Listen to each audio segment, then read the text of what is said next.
السلام علیکم جی، میرا نام ڈاکٹر عمیر ہے. میں ایز اے کارڈیولوجسٹ کام کر رہا ہوں Punjab institute of cardiology Lahore میں.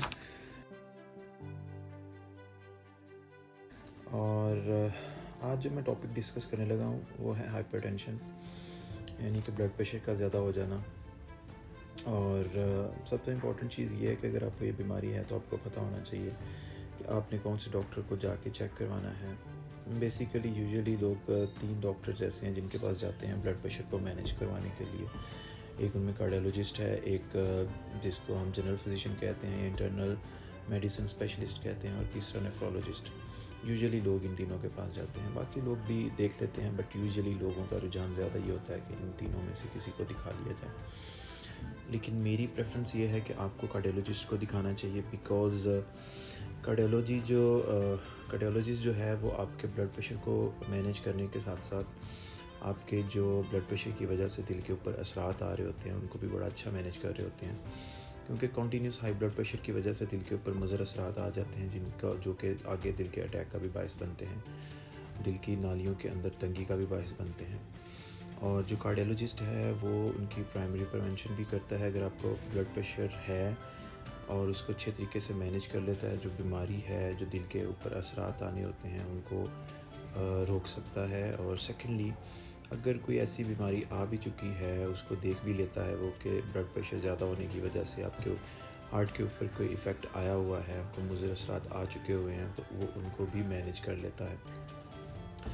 اس کے بعد سب سے ضروری چیز یہ ہے کہ آپ نے اس کو مینیج کیسے کرنا ہے، ٹریٹ کیسے کرنا ہے. مینجمنٹ از لائک کہ اگر آپ کو بلڈ پریشر ہے یا ہونے کے چانسز ہیں تو آپ اپنا لائف سٹائل جو ہے اس کو تھوڑا سا موڈیفائی کر لو، اور جو آپ دوائیاں ہیں ان سے بچ سکتے ہو. اس میں کیا موڈیفائی کرنا ہے، اس میں ڈفرینٹ فیکٹرز ہوتے ہیں. سب سے امپورٹنٹ فیکٹر یہ ہوتا ہے ڈائٹ کا. ڈائٹ جو ہے اس میں یہ ہے کہ اگر آپ کو چانسز ہیں بلڈ پریشر ہونے کے، یا آپ اوبیس ہیں، یا آپ کو بلڈ پریشر ہو چکا ہے، تو آپ اپنی لائف کے اندر سے جنک فوڈ کو کٹ آف کر دیں، ڈرنکس کو کٹ آف کر دیں، سویٹس کو کٹ آف کر دیں، اور جو فروٹس ہیں اور ویجیٹیبلز ہیں ان کو لیں. اور آئل جو ہے اپنی ڈیلی روٹین میں سے اس کو کٹ آف کریں. جو سالٹ ہے اس کو کم کریں ایک حد تک جتنا آپ کر سکتے ہیں. تو یہ چیزیں بہت ضروری ہیں. دوسری امپورٹنٹ چیز یہ ہوتی ہے کہ آپ ایکسرسائز کتنی کرتے ہیں، یہ بڑا میٹر کرتا ہے. ایٹ لیسٹ جو لوگ ہائپر ٹینسو نہیں بھی ہیں ان کو بھی 30 منٹس ڈیلی کی برسک واک کرنی چاہیے. اگر آپ کو بلڈ پریشر ہے تو آپ کو ایروبک ایکسرسائزز کرنی چاہیے. Swimming is a very excellent exercise high blood pressure والے لوگوں کے لیے.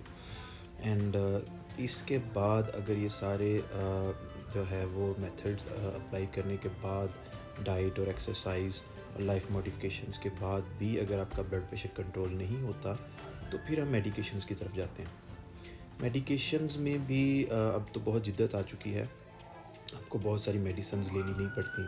اگر بلڈ پریشر کی وجہ سے دل کے اوپر اثرات آ چکے ہوں تو اس میں آپ نے پھر ڈیفینیٹلی ملٹیپل میڈیسن لینی پڑتی ہیں. لیکن یوزلی اب بلڈ پریشر کو کنٹرول کرنے کے لیے بھی سنگل پل آ گئی ہوئی ہیں، جس میں اگر آپ کا ایک گولی سے جو ہے وہ کنٹرول نہیں ہو رہا تو آپ کو ملٹیپل گولیاں نہیں لینی پڑیں گی.